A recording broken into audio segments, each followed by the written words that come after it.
2019년 9월 12일 목요일 돈다방 미쓰리 시작하겠습니다. 추석 연휴 첫날입니다. 예, 고향에 계신 분들, 가고 계신 분들, 가실 분들, 그리고 저처럼 일하실 분들, 예, 이렇게 각자 위치에서 최선을 다해서 즐겁게 풍성하게 추석 연휴를 시작하고 계시리라고 믿습니다. 올해 추석은 예전과 뭐가 좀 다를까 그런 것들을 좀 찾아봤더니요. 가장 눈에 띄었던 거는 올해 추석 선물이요. 아이스박스에 담겨져서 전달된 선물의 증가가 눈에 띄었다고 합니다. 예, 뭐 지금 대한민국은 드라이 아이스를 넣어서 아이스크림까지 택배로 배달되는 나라니까 올해 추석 선물에는 뭔가 신선도가 유지돼야 되는 그런 제품들이 추석 선물로 많이 전달됐다. 사실 이 신선도만 유지될 수 있다면 선물로 줄 수 있는 품목이 매우 많아지죠. 예, 그러다 보니까 글쎄요, 제가 아이스박스의 이용이 많아졌다라고 해서 그랬는지 모르겠습니다만 제가 이렇게 막 여기저기 이렇게 관찰해 본 결과 예전보다는 확실히 그냥 단순한 어떤 뭐 샴푸 비누 세트, 어떤 뭐 식용유 세트, 뭐 햄 세트 이러한 선물보다는 좀 선물의 폭이 좀 다양해진 게 아닌가 그런 생각을 했고요. 두 번째는 확실히 올해 추석이 좀 앞당겨지다 보니까 물론 과일이 익긴 익었습니다만 아직까지 조금 뜸이 좀 들어야 되는 그 기간이 좀 필요한데 추석 연휴가 좀 이르다 보니까 미리 잘 익은 과일은 좀 가격이 비싸고 그래서 올해 추석 선물은 가을 제철 과일보다는 다른 나라 과일 이런 이색 과일의 소비가 좀 증가됐다고 하고요. 그리고 세 번째는 뭐 경제가 안 좋으니까 저렴한 선물. 근데 이거는 뭐 경제가 안 좋으니까가 아니라 자본주의 국가의 어떤 한계죠. 양극화 현상. 그래서 뭐 백화점에서 100만 원 넘는 한우 세트가 품절됐다. 뭐 이런 뉴스도 있습니다. 그래서 경제가 안 좋아져서 뭐 저렴한 선물 세트가 증가했다. 뭐 이런 내용들. 그리고 제가 선물과는 좀 상관없이 올 추석이 예전과 다른 게 뭐가 있을까? 좀 관찰해 본 게 뭐냐면 저는 이렇게 명절 때 되면 이 동네를 이렇게 한 바퀴 돌면서 그 추석 연휴 동안 혹은 설 연휴 동안 그 상가들이 며칠 쉬는지 그거를 이렇게 보고 다니는 게 뭐 취미라고까지는 하기 좀 그런데 그거 보는 게 재밌거든요. 근데 예전에는요. 몇 년 전에는 그러니까 돈다방 미쓰리를 처음 했을 때 한 5년 전만 하더라도요.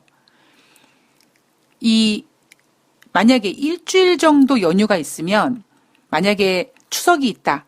그러면 추석 연휴 전날 그리고 추석 당일날 그리고 추석 다음날 이렇게 한 6일 정도 연휴다라고 했을 때 평균 3일 정도 쉬는 명절 당일을 포함해서 전후 이렇게 해서 3일을 쉬는 것이 대부분이었습니다. 그걸 제가 왜 기억하고 있냐면 왜 제가 명절 때 이렇게 동네 상가를 돌아다니면서 쉬는 날을 체크했냐면 혹시 명절 때 돈다방 미쓰리가 뭐 번개를 한다든가 정모를 한다든가 그런 것들을 이제 준비하느라고 혹시 추석 연휴 때 뭐 번개를 하려고 했는데 번개를 하겠다고 얘기해 놓고 막상 가게를 연 곳을 찾지 못하면 무산될 수 있으니까 이제 제가 그거를 위해서 이 명절 때 이 상가 쉬는 날 찾아다니는 게 취미가 된 거거든요.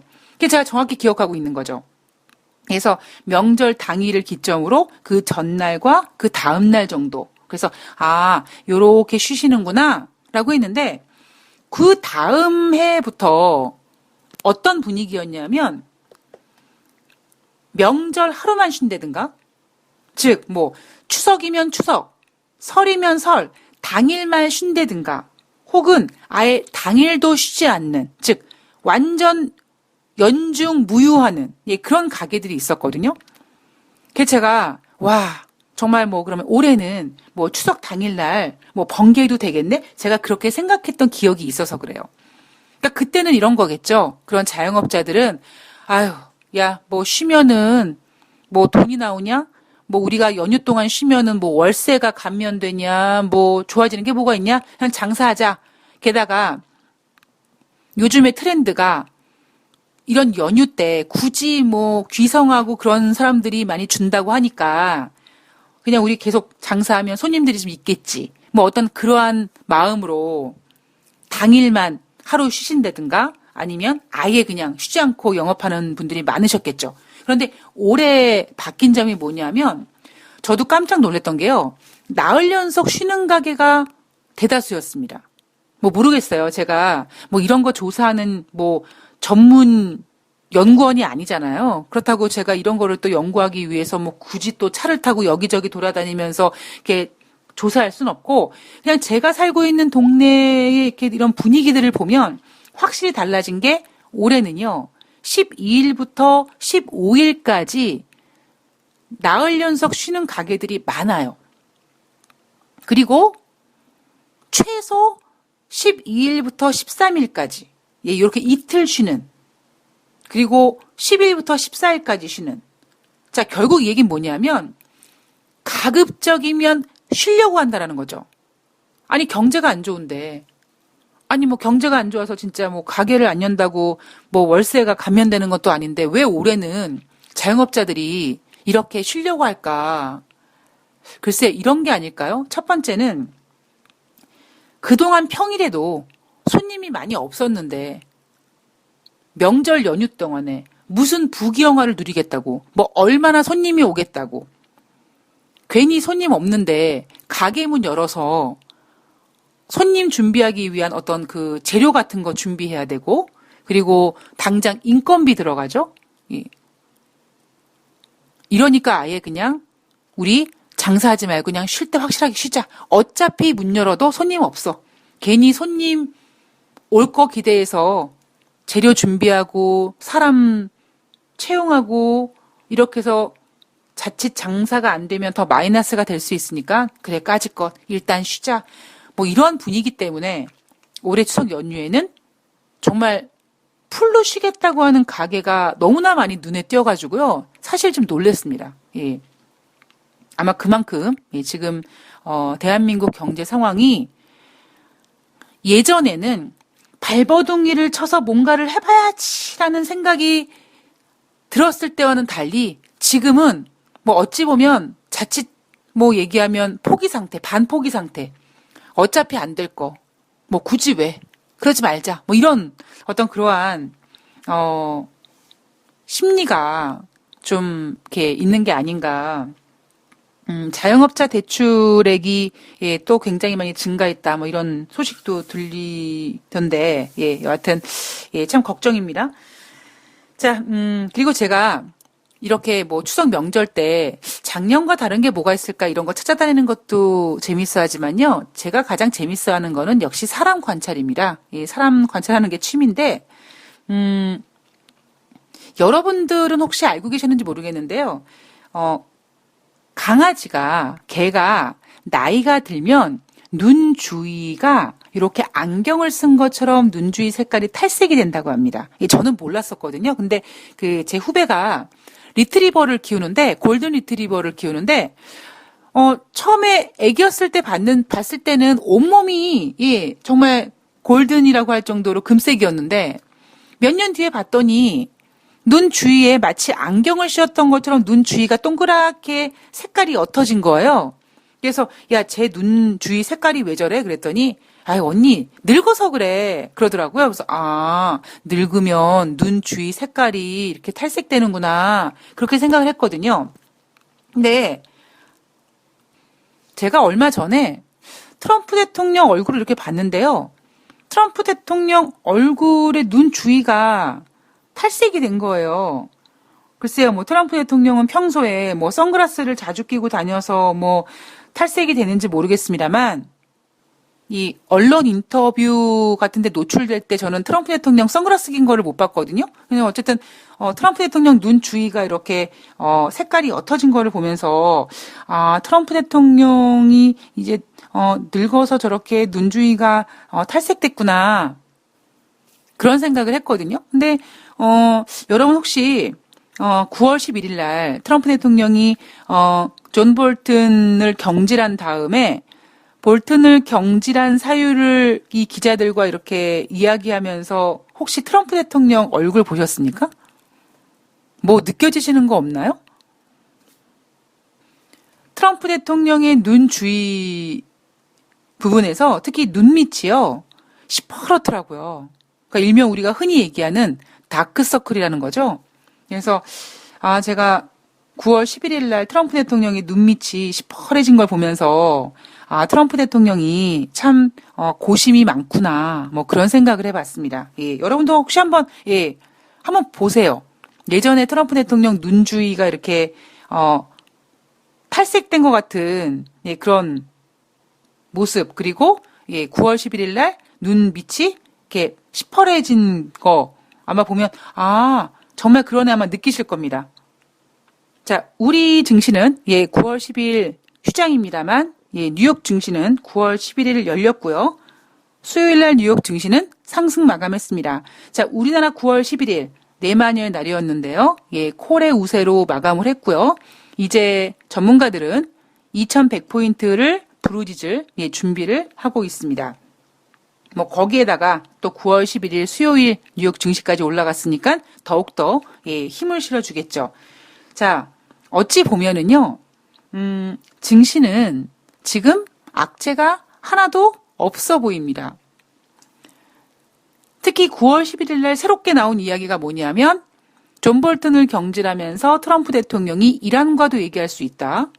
자, 그리고 중국과 무역 협상도 뭐 우리가 보고 싶은 것만 보는 거니까 우리가 보고 싶은 대로만 해석하자면 미국과 중국의 무역 협상도 10월 달에 기대할 수 있다. 거기에다가 ECB에서 금리를 인하할 거고 또 다음 주에 FOMC에서 금리를 인하할 거고 거기에다가 경제 지표는 침체가 될 거라고 걱정했는데 또 회복되는 모습이 보이고 있고 악재가 없어 보이죠. 9월 11일 수요일 뉴욕 증시에서 애플이 신제품을 내놓으면서 애플 주가가 3% 가까이 상승했고 뉴욕 증시도 상승했습니다. 예. 좋을 때는 이렇게 다 좋아 보이는 것처럼 보이죠. 제가 오늘 굳이 악재를 나열하진 않겠습니다만 이런 얘기는 해드릴게요. 시장은 언제나 호재와 악재가 비슷한 비율로 존재한다. 단지 호재가 돋보일 때 호재만 있는 것처럼 보인다. 여기까지만 말씀을 전해드리도록 하겠습니다. 자, 국제 유가는요. WTI가 전일 대비 배럴당 1.65달러, 2.9% 하락했습니다. 55.75달러로 마감을 했고요. 이날 국제 유가가 하락한 이유는 블룸버그 통신에서 트럼프 대통령이 9월 말에 이란 루하니 대통령과 대화를 위해서 이란 제재를 좀 완화하기 위한 어떠한 논의를 하고 있다라는 보도가 됐습니다. 자, 그래서 트럼프 대통령과 이란 루하니 대통령이 대화를 할 거고 트럼프 대통령이 루하니 대통령과 대화하기 위해서 이란을 완화해 줄 것 같은 것을 논의하니까 중동 지역의 리스크가 좀 완화되는 듯한 그 얘기는 결국 뭐냐면 공급이 차질될 것 같은 우려감이 감소된 거죠. 자, 거기에다가 미국의 주간 원유 재고량이 전주 대비 시장에서는 240만 배럴 감소를 예상했으나 691만 배럴 감소해서 지금 미국의 주간 원유 재고량은 4주 연속 감소세를 기록하고 있습니다.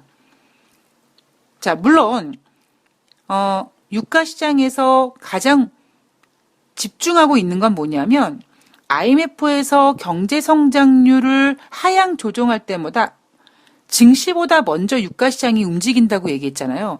지금 증시는 경기 부양에 대한 기대라든가 어떤 지정학적 리스크에 대한 해소, 미국과 중국의 무역 협상에 대한 어떤 그런 기대감 같은 거와는 달리 국제 유가는 여전히 경기 침체를 좀 우려하고 있는 것 같아요. 그래서 오펙 월간 보고서가 발표가 됐는데 올해 원유 수요 증가치를 지난 8월 달의 보고서에서는 하루에 110만 배럴 사용할 것이다 라고 했는데 이번 9월 달 월간 보고서에서는 102만 배럴로 8월 달 대비 8만 배럴 감소했습니다. 그리고 내년도 원유 수요 증가치도 지난 8월 달에 전망했을 때는 114만 배럴 수요가 이루어질 것이다 라고 했지만 이번 9월 달 보고서에서는 108만 배럴로 수요 전망치를 하향 조정했습니다. 자, 12일 날 오펙과 산유국들이 감산 이행 실태를 점검하는 공동점검위원회를 개최하는데요. 앞서서 여러분 기억하실지 모르겠습니다만 지금 오펙과 비오펙 회원국들은 감산 이행을 잘하고 있습니다.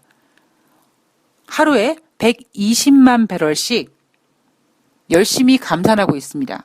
그리고 이 감산은 내년도 3월 달까지 약속이 되어 있죠.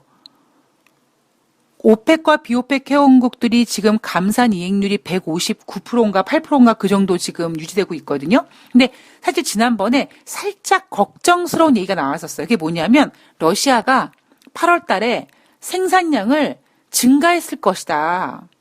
그래서 그 뉴스가 나온 날 국제 유가가 하락했었거든요.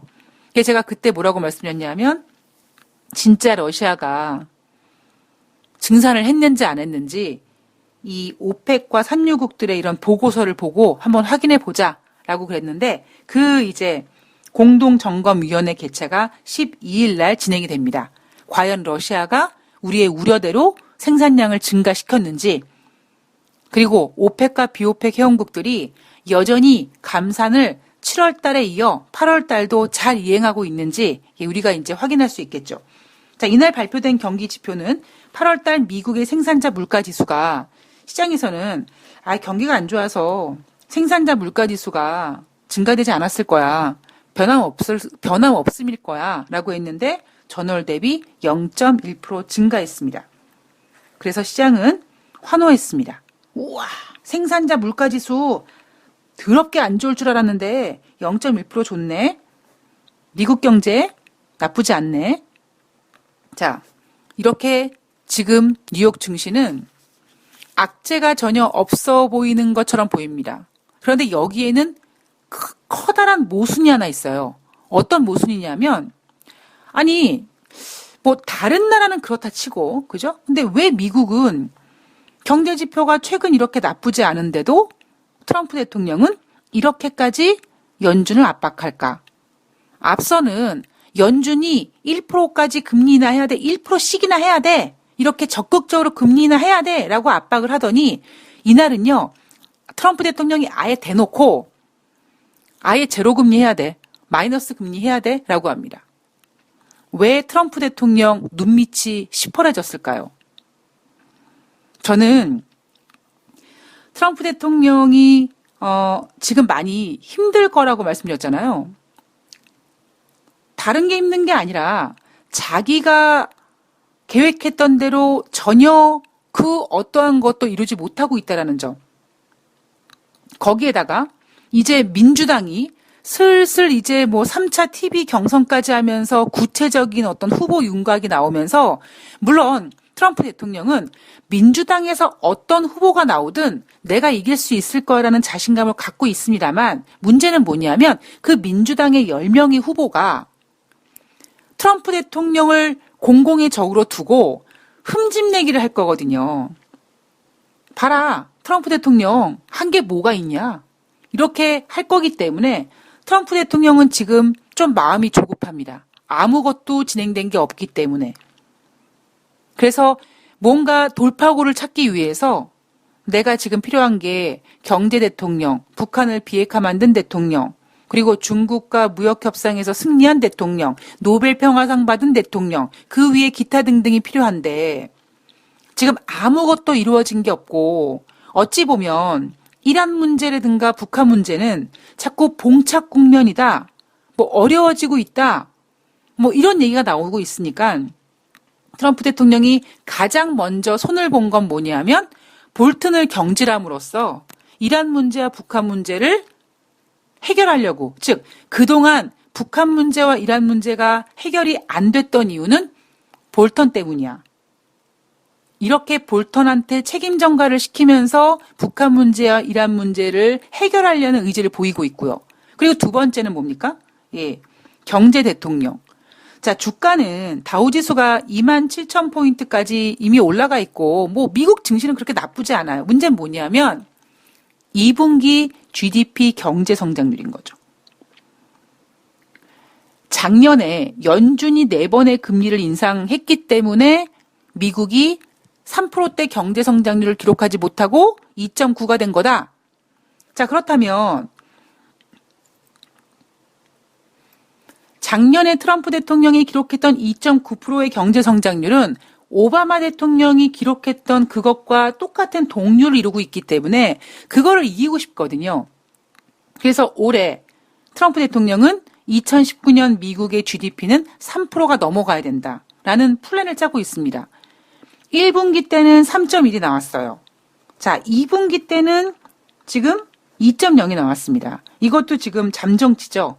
이제 9월 하순에 확정치가 나오는데 확정치가 2.0이 됐든 1.9가 됐든 하물며 2.1이 됐든 2분기 GDP 경제 성장률이 지금 2%가 나오면서 3분기, 4분기 때 GDP 경제 성장률은 무조건 3%대 중반이 나와줘야지만 가능성이 있는 거잖아요. 지금 트럼프 대통령은 이게 너무나 큰 부담입니다. 그래서 북한 문제와 이란 문제를 해결하기 위해서 일단 볼턴을 경질시키고 그리고 올해 3분기, 4분기 GDP 경제 성장률을 3%대 중반까지 올려놓기 위해서 이제 연준에게 제로금리, 마이너스 금리를 요청하고 있는 겁니다. 자, 이게 그리고 중국과의 무역 분쟁도 마찬가지고요. 자, 이런 상황이 이제 트럼프 대통령의 어떤 소망대로 진행이 될 수 있느냐, 없느냐, 뭐 이게 중요한 포인트겠죠.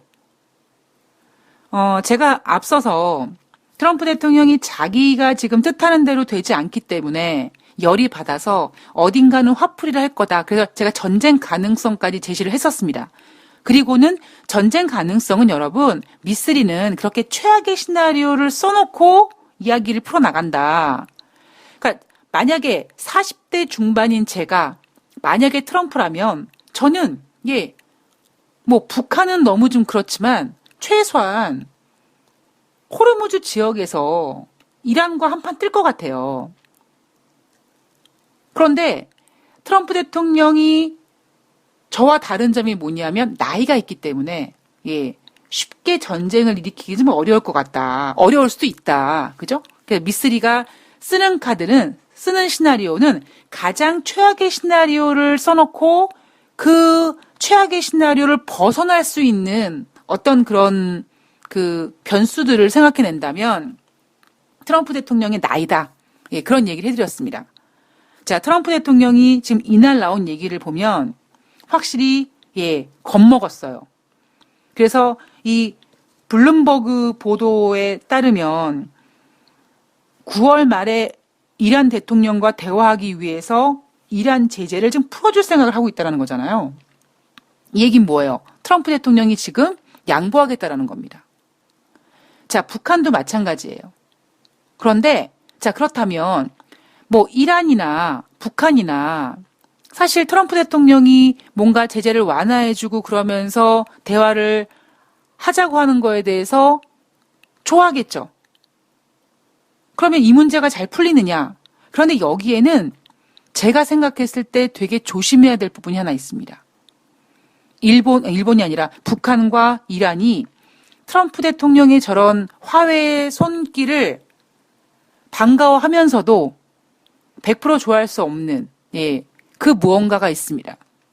그 무언가는 제가 2부에서 알려드리도록 하겠습니다. 2부에서 뵐게요.